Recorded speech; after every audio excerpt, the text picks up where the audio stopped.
My ex-girlfriend broke up with me because I can't give her a baby naturally. So, I've been best friends with this girl, let's call her Lexi, for around 3 years.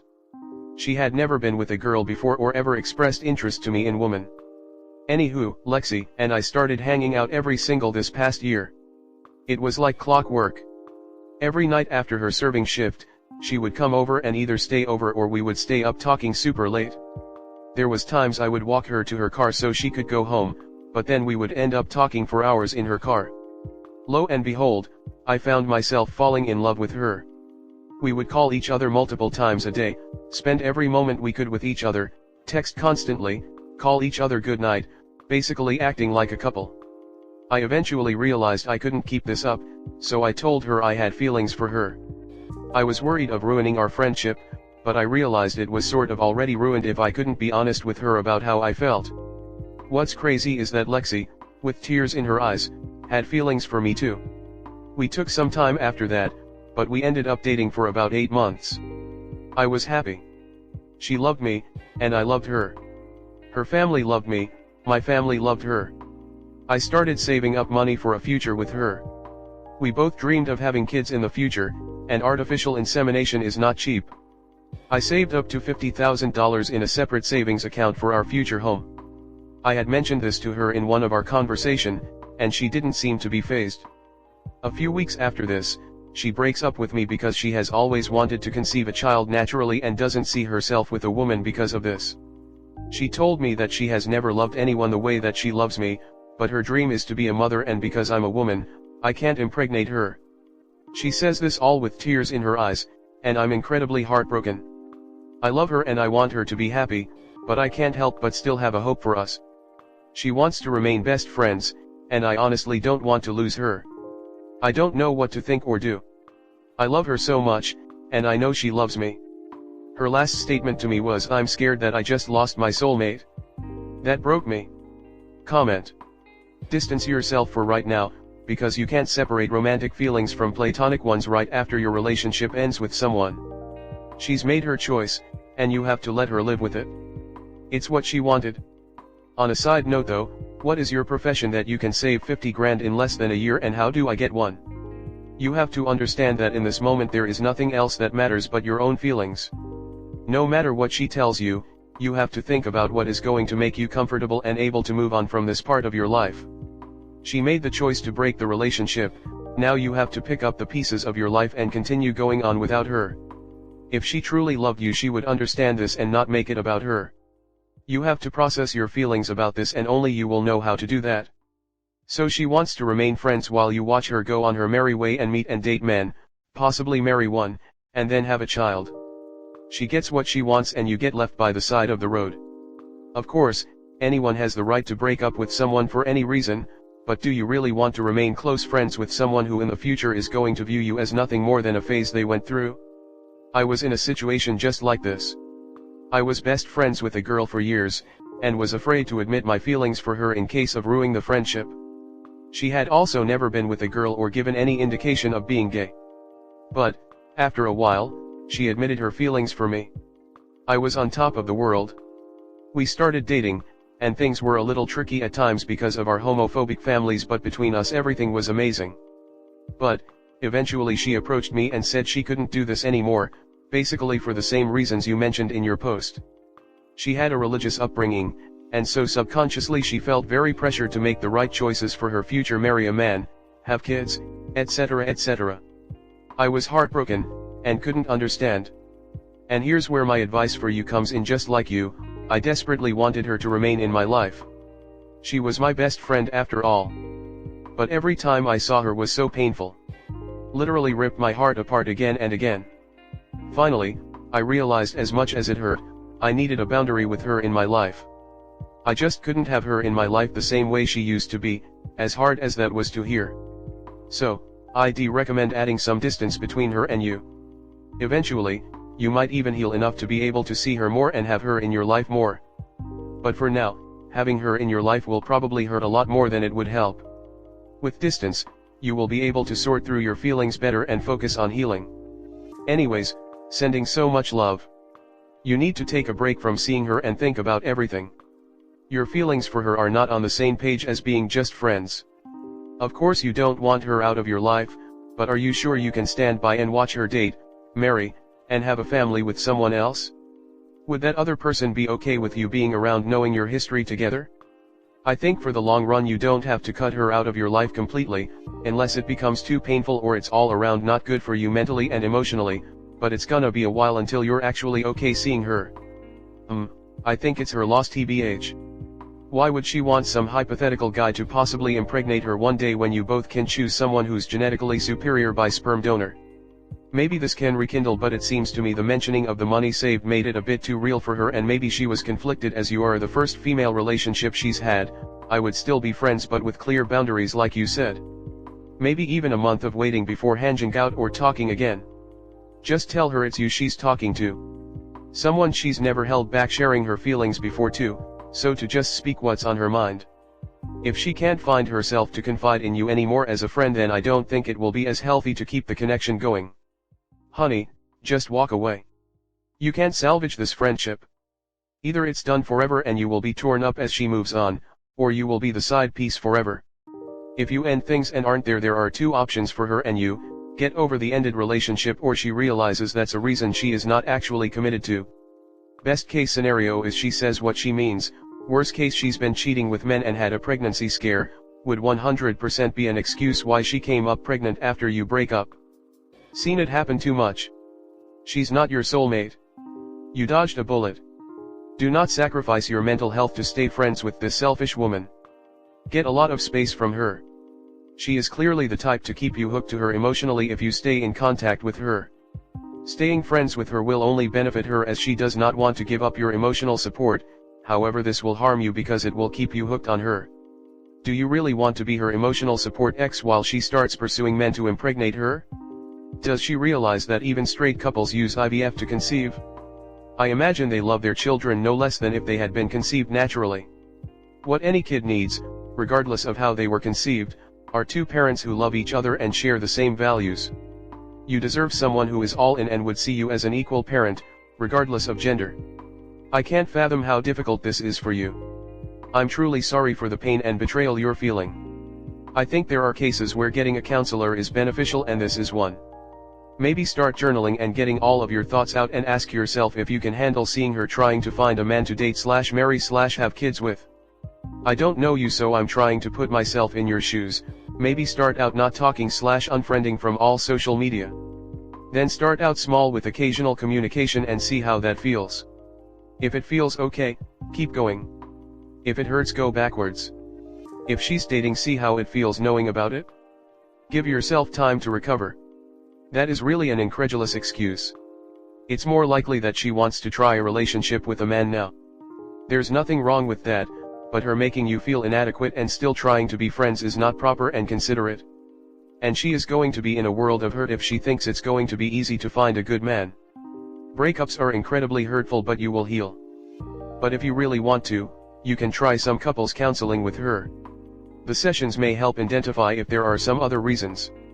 Also not recommended, but you can try polyamory with her. It would require strong communication and boundaries though. Best wishes. It may not feel like it now, but I think you dodged a bullet. This girl is immature and honestly selfish. She needs to figure herself out, and she shouldn't get to drag you down in the process. Leave her be, and go your own way. Next story 2. I accidentally dropped my husband's food and he's still mad, and I don't know how to calm him down. My husband and I went out to dinner and we were having a lovely time. We didn't have our phones out, we had a lovely conversation there and on the way home, but when we got home I accidentally dropped his leftovers. He was driving, so I had my purse and his box in my hands, and I was trying to place it on the porch to reorganize myself, and the box fell onto the steps. But only a little bit of food fell out, so I thought it was fine. He flipped out and said, "Why would you do that? Like accidents don't exist," and I apologized profusely. I said only a little bit fell out. You only lost a little bit. It's okay. I'll put it in the fridge. And he says, "No, it all fell out, it's all ruined." No, just this bit hit the ground that's on the steps and this part sticking out here. It was chilly, so I start to brush off the chili sticking out with my hand to just knock it off the container. He said, "Just throw it out. It's fine. Throw it out." I'm not going to eat it. It's my money, I can do what I want. Actually, dear reader, it was my money. I paid for dinner tonight and I'm currently unemployed. When he gets mad like this, he stays mad for hours. I tried to calm him down. I'm really sorry. Apologies don't matter. What can I do to make things better? Nothing. Just leave me alone. So I avoided him for hours. I watered my plants, worked on homework. Just now he was going to bed. It's 5 hours later and he says I'm hungry. I have nothing to eat. You can eat my leftovers from earlier. I don't want your leftovers. I'll go to Wendy's and get you more chili. I was thinking about doing that anyway. I open tomorrow. I can't wait for you. I can go to the corner store to get you some chips or a frozen dinner. No, I'll just go to bed hungry. I've learned not to fight him when he gets mad. Because whenever I criticize his actions, he blames me for spinning the blame back onto him and making it his fault. I grew up in a family where no one ever apologized and I hated it. He and I used to fight a lot in the beginning and I learned quickly that I also had a problem with apologizing. I learned that you can apologize for hurting someone's feelings or reacting how you did. Apologizing isn't reserved for whoever is wrong in that situation. I really think I got better, but sometimes I think maybe I went to the other extreme. Because I'll apologize and nothing ever makes it better. I'll grovel and beg for him to forgive me, but he gets so pouty and angry and I get frustrated. Like it's been hours. Usually, I let him stew overnight. He goes to work angry and it will take a full 24 hours for him to apologize for how he reacted. But when I do something wrong, I don't get to mull for an entire day because he'll be all pouty that I got angry at him, and again I have to grovel and beg for him to forgive me because I hurt his feelings. But I was frustrated, so I said, you are so goddamn stubborn. I told you not all the chili fell out. You told me to throw it away, but if you had just let me put it in the fridge, you would have had something to eat. Great, so it's my fault again. I don't even remember what I said after that, it's a blur. I think I said a few more sentences and walked away. I think I tried to say that it was no one's fault, it was an accident. I just know he said something about him not wanting to hear excuses and I said excuses? It was a goddamn accident. I don't know what to do. I don't know what to say anymore, but I'm so tired of this cycle. He just wandered into the kitchen and I hear him sniffling, which means it's time for me to grovel and beg for forgiveness because I hurt his feelings. I don't know how to prevent these outbursts. What do I do? How do I deal with this? His love language is physical touch, but he doesn't want to be touched when he's mad. Then he gets pouty and sometimes he wants a hug, sometimes he doesn't. I went in to ask if he wanted me to get something for him to eat and he said, I just want to die. I said, I'm sorry for dropping your chili. I'm sorry you're hungry. I don't know what to do to make it better, but I'm tired of going through the cycle of you getting angry for hours, me avoiding you for hours, then I say something that upsets you, then you get pouty. I don't know what to do. He said, you're talking about cycles, just get out of my face. And he's all curled up in his blankets. I feel like I am always pushing my feelings aside to cater to his, and when I've said that to him before, he responds, great, you're putting it back on me and it's my fault again. Everything is always my fault. I'm tired. Like literally tired. I want to go to bed, but he wants me to avoid him, and if I go in there, he'll leave bed to sleep on the recliner, then complain about how he didn't sleep good and had a crappy day.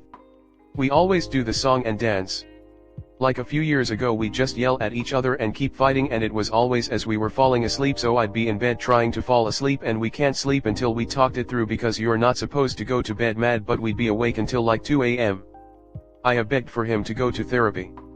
I've been in therapy. I really thought he was close to going after his dad died, but nope. I used to write him emails when he was mad so he could read my apologies, but he never did. I used to talk to my mom about it and then he'd get mad at me for talking to my mom about us. It should be private. But therapy isn't private enough because a therapist is a stranger. I really don't think there's anything left to do on my end. I feel like I've exhausted all avenues, so I'm looking for advice. What can I improve on? Comment. A step short of divorce is to separate until he gets help. He wants to die over spilled chili, and he wants you to be irrevocably ashamed over something that is beyond trivial. I would give him exactly one chance to get his in order. You may want to plan ahead for that ultimatum by lining things up for your departing. You haven't mentioned any redeeming qualities, but maybe there's something salvageable. Regardless, As things stand, you're in an abusive relationship and you shouldn't tolerate it. Saying he wants to die, ignoring you for hours on end and curling himself up in blankets because you accidentally dropped his food on the floor. Does this sound like sane rational behavior to you? Sorry, but you are married to a manipulative bully with the mental age of a toddler. Living like this must be exhausting for you. Is this really how you want to live the rest of your life? Walking on eggshells, constantly apologizing, and being mentally abused. Exactly this.